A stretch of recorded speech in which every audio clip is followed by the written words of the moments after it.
Welcome to our Shield of the Sun video. This is Bruce Lee and the Martial Arts Part 4. If you haven't watched the other videos, please go back and watch them so you know where we're at.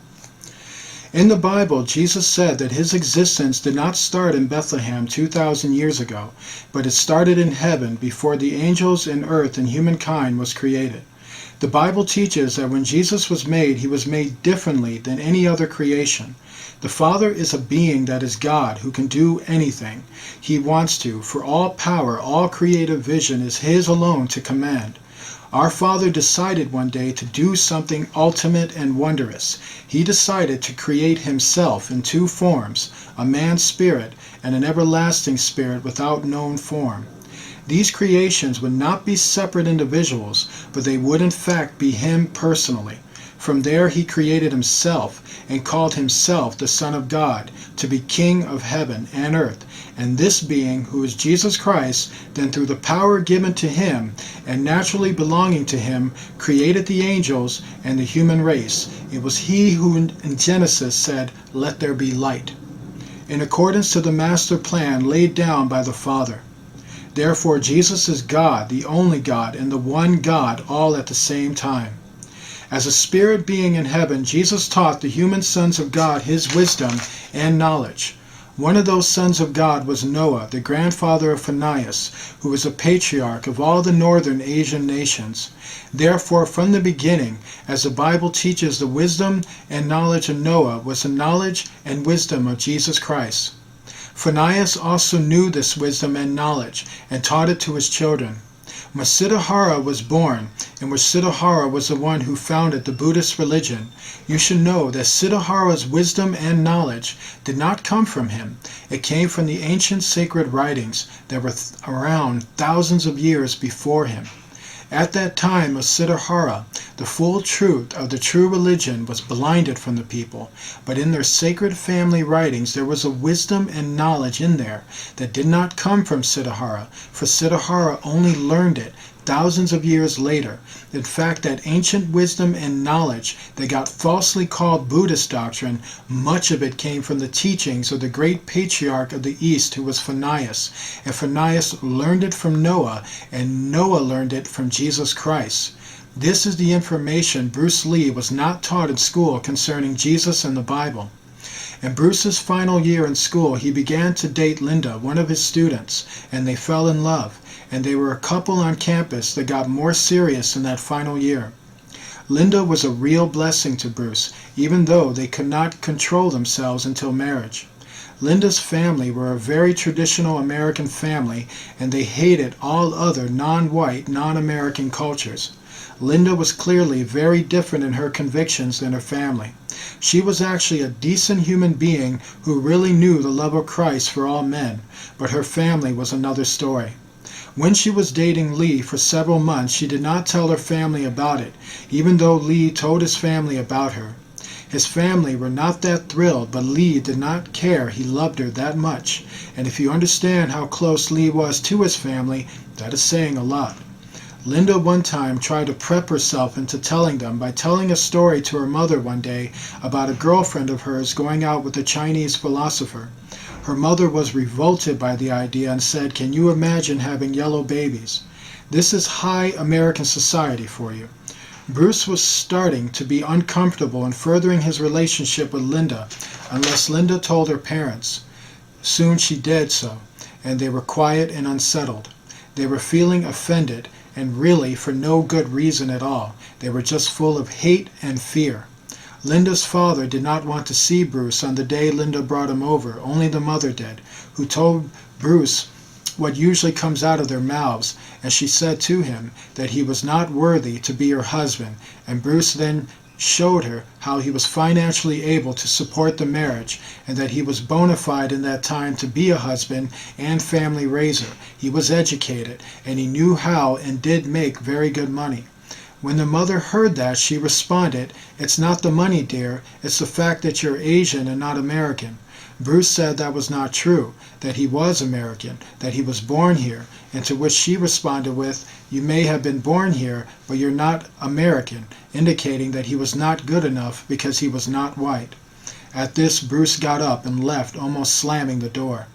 Linda then ran after him, and from there she never came back home, and she soon became Mrs. Linda Lee.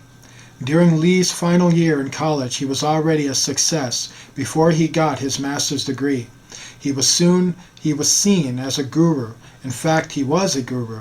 He taught New Age deep philosophy and martial arts. Like Satan, he was giving candy-coating teachings of satanic influence, and he really didn't fully understand that.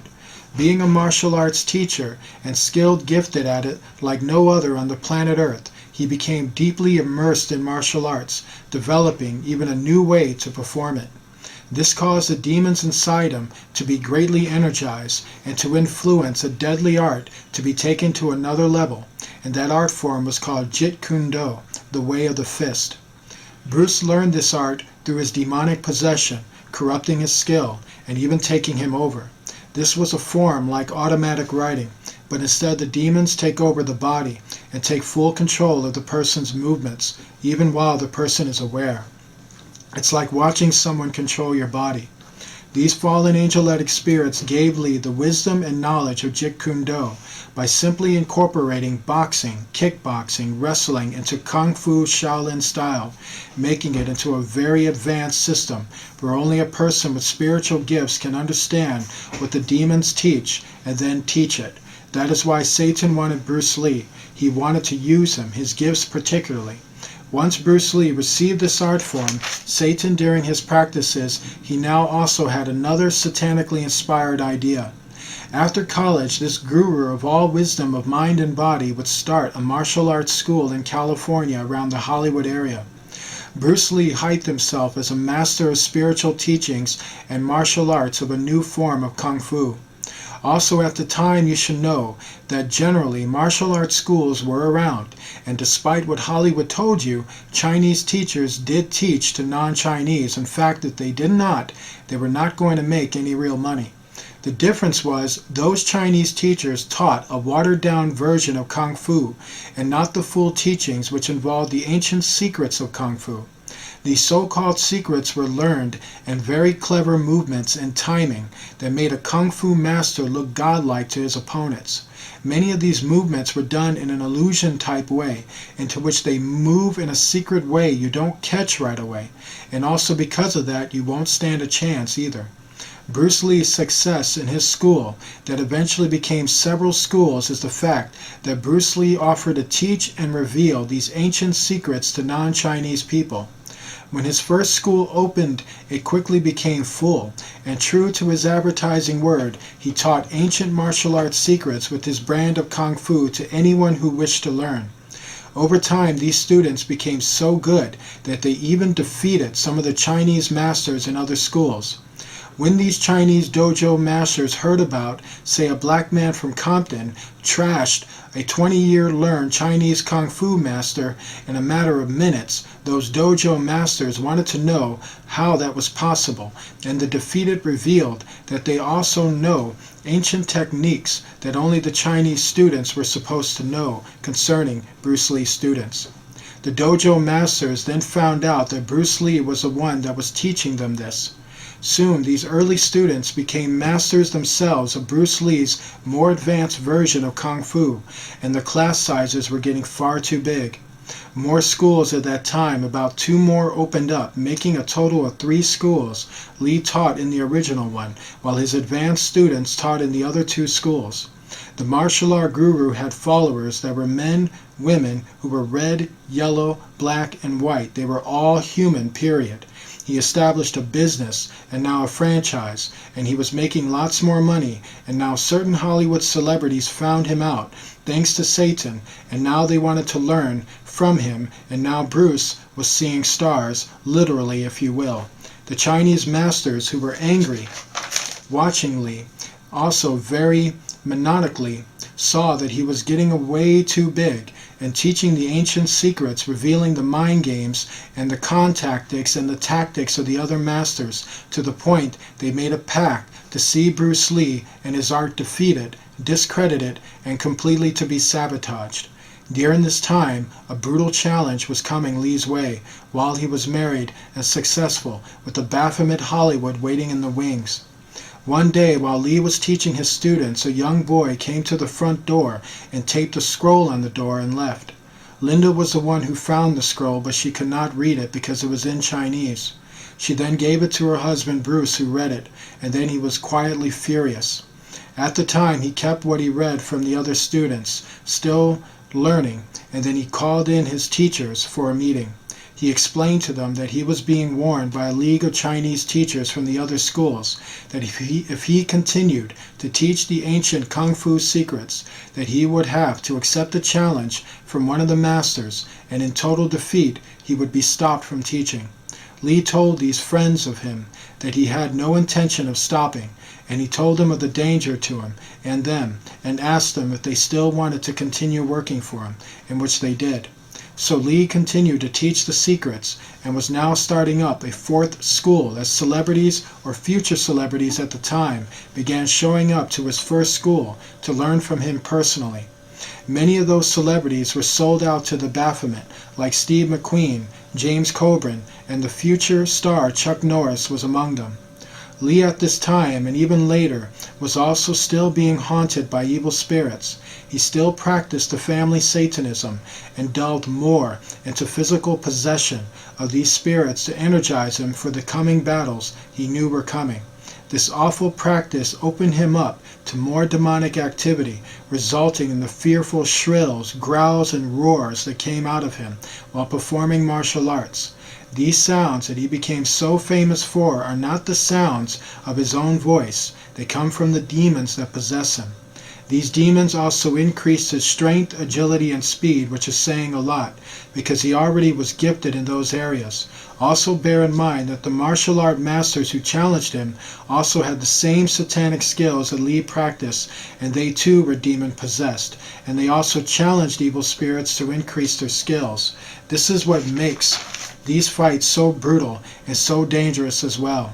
When Lee refused to comply with the league that was against him, in which keep in mind that this league were a front for the Illuminati Lee triads, who were always watching Lee, waiting for the right time to corrupt him, and so now they were testing him to see how good he really was. A few weeks after receiving the letter, Lee was teaching class when a group of people entered through the door while his wife and students looked on. This group then came to the dojo mat where Lee was, and Lee already knew what was about to happen. The fear in the room was very thick, even the students were scared. The group were Chinese martial artists from other schools, and there was a man among them who had a certain feeling about him that he was not normal in some way. The man was wearing traditional Kung Fu fighting attire similar to what Lee wore when he taught class. The man then stepped on the central point of the mat and he confronted Lee. He spoke Chinese to him and challenged him to a fight. Lee took the opportunity to strike a deal with the warrior to take back to his people that if Lee won, he will earn the right to teach without disturbance, but if he lost, then he will quit. Lee made this deal because he figured if he lost, then he had no business teaching in the first place, which really he didn't, but that was for another reason. The man agreed to the terms, in which for him to do that, this man had to have been a high-ranking member of the Kung Fu Chinese temple, which he was. Once settled, the two took their stance, and a vicious and nasty fight broke out between the two of them. The two of them were landing very skilled blows to each other that resulted in blood and intense pain. They kept pace with each other as they tried to dominate each other using their respective skills. Lee was being hammered at times in the head and chest area, and Lee hammered his opponent also in those areas, and also toward his legs and feet.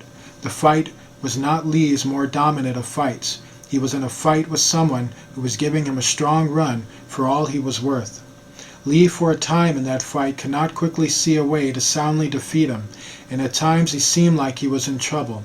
But suddenly Lee found a way and began to instantly time the opponent's feet reaction to the point Lee was catching his feet and blocking him with his feet every time his opponent tried to move or raise his feet. From there, Lee broke his opponent's toe on one of his feet, which dropped his opponent to the ground in serious pain, and Lee then delivered some ugly and striking boxing punches to his face till the man gave up.